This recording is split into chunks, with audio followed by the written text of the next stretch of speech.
नमस्कार, जय हिंद, वंदे मातरम। दोस्तों, स्वागत है आप सभी का हमारे YouTube चैनल पब्लिक न्यू विचार में। दोस्तों, महाराष्ट्र, जम्मू कश्मीर विधानसभा और दिल्ली विधानसभा चुनाव के बाद गुजरात विधानसभा चुनावों का सबसे सटीक व ताज़ा ओपिनियन पोल सर्वे निकलकर सामने आ चुका है, जिसके नतीजे काफ़ी चौंका देने वाले हैं।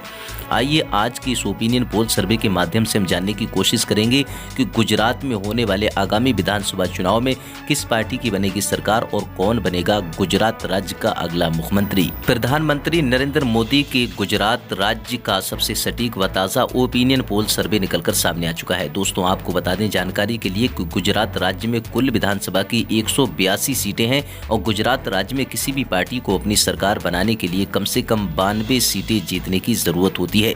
जिस पार्टी के खाते में 92 सीट जाती हैं तो गुजरात में अब की बार उसी पार्टी की सरकार बनेगी। तो दोस्तों, चलिए जान लेते हैं आज के इस ओपिनियन पोल सर्वे के माध्यम से कि गुजरात में अब की बार किस पार्टी की सरकार बनने जा रही है। चलिए दोस्तों, बात कर लेते हैं गुजरात के सबसे पहले जिले की, जिसका नाम है कच्छ। कच्छ जिले के अंतर्गत देखें दोस्तों, यहाँ पर कुल विधानसभा की 6 सीटें आती हैं। भारतीय जनता पार्टी के खाते में 3 विधानसभा सीट जा सकती हैं। कांग्रेस पार्टी के खाते में 2 विधानसभा सीट, आम आदमी पार्टी के खाते में 1 विधानसभा सीट जा सकती है। अदर की बात करें तो अदर के खाते में 0 सीट जा सकती है। चलिए दोस्तों, बात कर लेते हैं इसी के साथ गुजरात के अगले जिले की, जिसका नाम है बनासकांठा। बनासकांठा जिले के अंतर्गत देखें दोस्तों, यहाँ पर कुल विधानसभा की 9 सीटें आती हैं।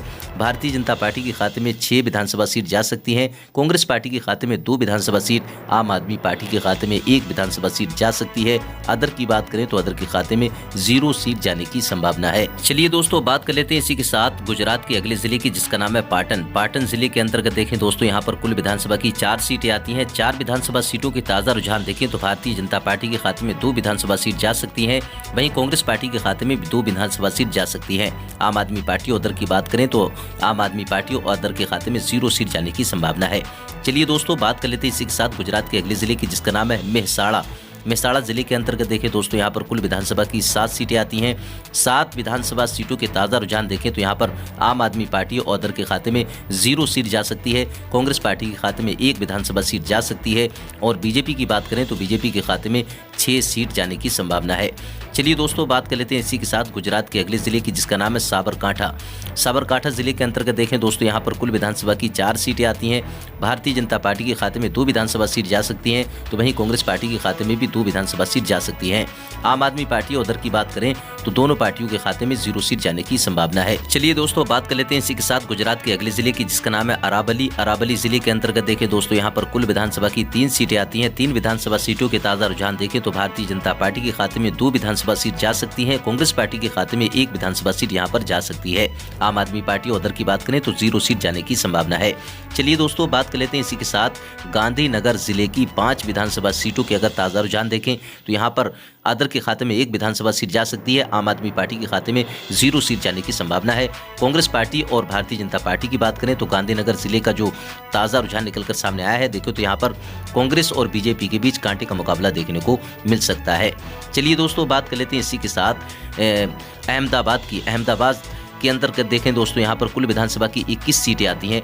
21 विधानसभा सीटों के ताज़ा रुझान देखें तो अदर के खाते में 1 विधानसभा सीट, आम आदमी पार्टी के खाते में 1 विधानसभा सीट, कांग्रेस पार्टी के खाते में 4 विधानसभा सीट जा सकती हैं। तो वहीं अगर बात करें बीजेपी की तो बीजेपी के खाते में यहाँ पर 15 सीट जाने की संभावना है। चलिए दोस्तों, बात कर लेते हैं इसी के साथ गुजरात के अगले जिले की, जिसका नाम है सुरेंद्रनगर। सुरेंद्रनगर जिले के अंतर्गत देखें दोस्तों, यहाँ पर कुल विधानसभा की 5 सीटें आती हैं। भारतीय जनता पार्टी के खाते में 3 विधानसभा सीट जा सकती हैं। कांग्रेस पार्टी के खाते में 2 विधानसभा सीट जा सकती है।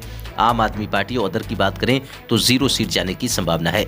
चलिए दोस्तों, बात कर लेते हैं इसी के साथ गुजरात के अगले जिले की, जिसका नाम है मोरबी। मोरबी जिले की 3 विधानसभा सीटों के अगर ताज़ा रुझान देखें तो यहाँ पर कांग्रेस पार्टी, आम आदमी पार्टी और अदर की बात करें तो 0 सीट जाने की संभावना है और तीनों विधानसभा सीटों पर भारतीय जनता पार्टी जो है बढ़त बनाती हुई नजर आ रही। कहा जा सकता है कि दोस्तों यहाँ पर भारतीय जनता पार्टी की काफ़ी अच्छी बढ़त देखने को मिल सकती है। चलिए दोस्तों, बात कर लेते हैं इसी के साथ गुजरात के अगले जिले की, जिसका नाम है राजकोट। राजकोट जिले के अंतर्गत देखें दोस्तों, यहाँ पर कुल विधानसभा की 8 सीटें आती हैं। 8 विधानसभा सीटों के अगर ताज़ा रुझान देखें तो यहाँ पर भारतीय जनता पार्टी के खाते में 5 विधानसभा सीट जा सकती हैं। कांग्रेस पार्टी के खाते में 3 विधानसभा सीट जा सकती हैं।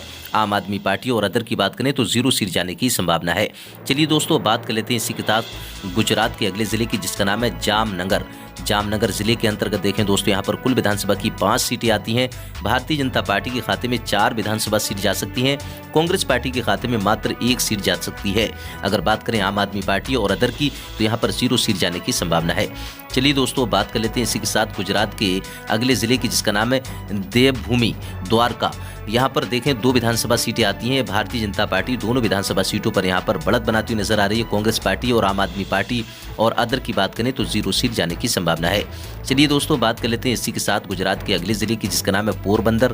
पोरबंदर जिले के अंतर्गत देखें दोस्तों यहाँ पर कुल विधानसभा की 2 सीटें आती हैं और दोनों विधानसभा सीटें भारतीय जनता पार्टी के खाते में जाती हुई नजर आ रही है। कांग्रेस पार्टी और आम आदमी पार्टी और अदर की बात करें तो 0 सीट जाने की संभावना है। चलिए दोस्तों बात कर लेते हैं इसी के साथ गुजरात के अगले जिले की, जिसका नाम है जूनागढ़। जूनागढ़ जिले के अंतर्गत देखें दोस्तों यहाँ पर कुल विधानसभा की 5 सीटें आती हैं, जो सामने ताजा नतीजे निकलकर सामने आ रहे हैं। देखें तो यहाँ पर भारतीय जनता पार्टी के खाते में 3 विधानसभा सीट जा सकती है।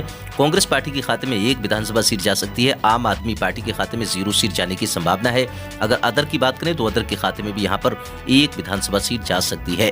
चलिए दोस्तों बात कर लेते हैं इसी के साथ गुजरात के अगले जिले की, जिसका नाम है गिर सोमनाथ।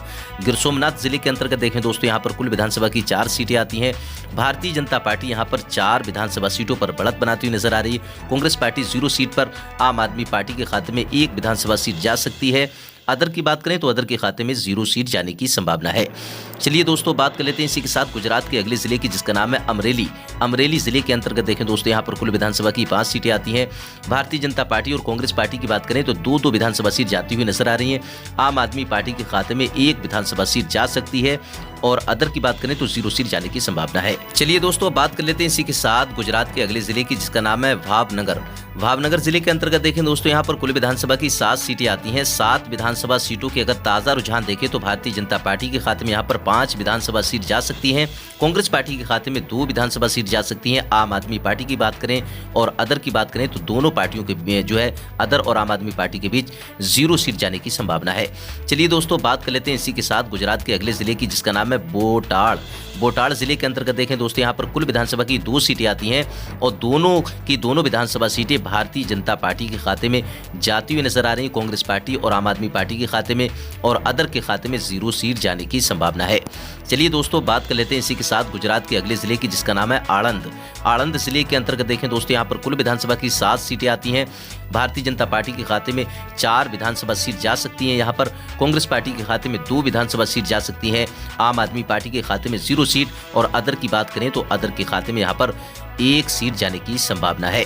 चलिए दोस्तों बात कर लेते हैं इसी के साथ गुजरात के अगले जिले की, जिसका नाम है खोड़ा। खोड़ा जिले के अंतर्गत देखें दोस्तों यहाँ पर कुल विधानसभा की 7 सीटें आती हैं। भारतीय जनता पार्टी 5 विधानसभा सीटों पर बढ़त बनाती हुई नजर आ रही है। दोस्तों देखें यहाँ पर कांग्रेस पार्टी और आम आदमी पार्टी 1-1 विधानसभा सीट पर लीड करती हुई नजर आ रही है। अदर की बात करें तो अदर के खाते में यहाँ पर 0 सीट जाने की संभावना है। चलिए दोस्तों बात कर लेते हैं इसी के साथ गुजरात के अगले जिले की, जिसका नाम है महिसागर। महिसागर जिले के अंतर्गत देखें दोस्तों यहाँ पर कुल विधानसभा की 2 सीटें आती हैं। भारतीय जनता पार्टी और कांग्रेस पार्टी के बीच यहाँ पर कांटे का मुकाबला देखने को मिल सकता है। आम आदमी पार्टी और अदर की बात करें तो 0 सीट जाने की संभावना है। चलिए दोस्तों बात कर लेते हैं इसी के साथ गुजरात के अगले जिले की, जिसका नाम है पंचमहल। पंचमहल जिले के अंतर्गत देखें दोस्तों यहाँ पर कुल विधानसभा की 5 सीटें आती हैं। भारतीय जनता पार्टी के खाते में 4 विधानसभा सीट जा सकती हैं, तो वहीं कांग्रेस पार्टी के खाते में 1 विधानसभा सीट जा सकती है। आम आदमी पार्टी और अदर की बात करें तो 0 सीट जाने की संभावना है। चलिए दोस्तों बात कर लेते हैं इसी के साथ गुजरात के अगले जिले की, जिसका नाम है दाहोद। दाहोद जिले की 6 विधानसभा सीटों के अगर ताज़ा रुझान देखें दोस्तों, यहाँ पर भारतीय जनता पार्टी के खाते में 3 विधानसभा सीट जा सकती हैं, तो वहीं कांग्रेस पार्टी के खाते में 1 विधानसभा सीट, आम आदमी पार्टी के खाते में भी 1 विधानसभा सीट जा सकती है। अदर की बात करें तो 0 सीट जाने की संभावना है। चलिए दोस्तों बात कर लेते हैं इसी के साथ गुजरात के अगले जिले की, जिसका नाम है बड़ोदरा। बड़ोदरा के अंतर्गत देखें दोस्तों, यहाँ पर कुल विधानसभा की 10 सीटें आती हैं। 10 विधानसभा सीटों के अगर ताज़ा रुझान देखें दोस्तों, यहाँ पर भारतीय जनता पार्टी के खाते में 6 विधानसभा सीट जा सकती हैं, तो वहीं कांग्रेस पार्टी के खाते में 3 विधानसभा सीट, आम आदमी पार्टी के खाते में 0 सीट और अदर की बात करें तो अदर के खाते में यहाँ पर 1 विधानसभा सीट जाने की संभावना है। चलिए दोस्तों बात कर लेते हैं इसी के साथ गुजरात के अगले जिले की, जिसका नाम है छोटा उदयपुर। छोटा उदयपुर जिले के अंतर्गत देखें, यहाँ पर कुल विधानसभा की 3 सीटें आती हैं। यहाँ पर कांग्रेस पार्टी और आम आदमी पार्टी और अदर के खाते में 0 सीट जाने की संभावना है, यानी कि 3 विधानसभा सीट आती है छोटा उदयपुर जिले के अंतर्गत दोस्तों। यहाँ पर तीनों की तीनों सीटें भारतीय जनता पार्टी के खाते में जाने की संभावना है। चलिए दोस्तों, बात कर लेते हैं इसी के साथ गुजरात के अगले जिले की, जिसका नाम है नर्मदा। नर्मदा जिले का सर्वे देखें दोस्तों, यहाँ पर कुल विधानसभा की 2 सीटें आती हैं। दोनों की दोनों विधानसभा सीटें जो है यहाँ पर भारतीय जनता पार्टी के खाते में जाती हुई नजर आ रही है। कांग्रेस पार्टी और आम आदमी पार्टी और अदर की बात करें तो 0 सीट यहाँ पर जाती हुई नजर आ रही है। चलिए दोस्तों, बात कर लेते हैं इसी के साथ गुजरात के अगले जिले की, जिसका नाम है भरूच। भरूच जिले का सर्वे देखें दोस्तों, यहाँ पर 5 विधानसभा सीटों का भारतीय जनता पार्टी के खाते में 3 विधानसभा सीट जा सकती है। कांग्रेस पार्टी के खाते में 2 विधानसभा सीट, आम आदमी पार्टी और अदर की बात करें तो 0 सीट जाने की संभावना है। चलिए दोस्तों, बात कर लेते हैं इसी के साथ सूरत की। सूरत के अंतर्गत देखें दोस्तों, यहाँ पर कुल्लू विधानसभा की 16 सीटें आती हैं। 16 विधानसभा सीटों के अगर ताज़ा रुझान देखें, भारतीय जनता पार्टी के खाते में 10 विधानसभा सीट, कांग्रेस पार्टी के खाते में 4 विधानसभा सीट जा सकती है। आम आदमी पार्टी और अदर की बात करें तो 1-1 विधानसभा सीट जाने की संभावना है। चलिए दोस्तों, बात कर लेते हैं इसी के साथ गुजरात के तापी जिले की 2 विधानसभा सीटों के अगर ताज़ा रुझान देखें दोस्तों, यहाँ पर भारतीय जनता पार्टी के खाते में दोनों की दोनों विधानसभा सीट जाती हुई नजर आ रही है। कांग्रेस पार्टी और आम आदमी पार्टी और अदर की बात करें तो यहाँ पर तगड़ा नुकसान होता दिखाई दे रहा है। चलिए दोस्तों, बात कर लेते हैं इसी के साथ गुजरात के अगले जिले की, जिसका नाम है डांग। डांग जिले का सर्वे देखें, 1 विधानसभा सीट आती है और यहाँ पर कांग्रेस पार्टी और आम आदमी पार्टी के बीच अगर बात करें दोस्तों, यहाँ पर 0 सीट जाती हुई नजर आ रही है। अदर के खाते में भी 0 सीट। भारतीय जनता पार्टी डांग जिले की जो 1 विधानसभा सीट है, भारतीय जनता पार्टी के खाते में जाती हुई नजर आ रही है। चलिए दोस्तों, बात कर लेते हैं इसी के साथ गुजरात के अगले जिले की, जिसका नाम है नवसारी। नवसारी जिले का सर्वे देखें, 4 विधानसभा सीटों का भारतीय जनता पार्टी के खाते में 3 विधानसभा सीट, कांग्रेस पार्टी के खाते में 1 विधानसभा सीट और अगर बात करें आम आदमी और अदर की तो 0 सीट जाने की संभावना है। चलिए दोस्तों, बात कर लेते हैं इसी के साथ गुजरात के अगले जिले की, जिसका नाम है बलसाड़। बलसाड़ जिले का सर्वे देखें, 5 विधानसभा सीटों का भारतीय जनता पार्टी के खाते में 3 विधानसभा सीट, कांग्रेस पार्टी के खाते में 1 विधानसभा सीट, तो आम आदमी पार्टी के खाते में 1 विधानसभा सीट और अदर की बात करें तो अदर के खाते में यहाँ पर 0 सीट जाने की संभावना है। तो दोस्तों, ये था गुजरात राज्य की सभी 182 विधानसभा सीटों का ताज़ा ओपिनियन पोल सर्वे। दोस्तों, इस सर्वे के हिसाब से देखें तो यहाँ पर भारतीय जनता पार्टी के खाते में 121 विधानसभा सीट, कांग्रेस पार्टी के खाते में 46 विधानसभा सीट, आम आदमी पार्टी के खाते में 9 विधानसभा सीट और अदर की बात करें तो अदर के खाते में 6 विधानसभा सीट जाने की संभावना है। दोस्तों, गुजरात में किसी भी पार्टी को अपनी सरकार बनाने के लिए कम से कम 92 सीटें जीतने की जरूरत होती है। दोस्तों, बहुमत का जो जादुई आंकड़ा है वो भारतीय जनता पार्टी के हक में जाता हुआ नजर आ रहा है। गुजरात में अब की बार किस पार्टी की बनेगी सरकार, कौन बनेगा गुजरात का अगला मुख्यमंत्री? दोस्तों, अपनी राय हमें कमेंट बॉक्स में लिखकर जरूर बताएं, क्योंकि जनता की राय लोकतंत्र को मजबूत बनाने के लिए काफी महत्वपूर्ण होती है।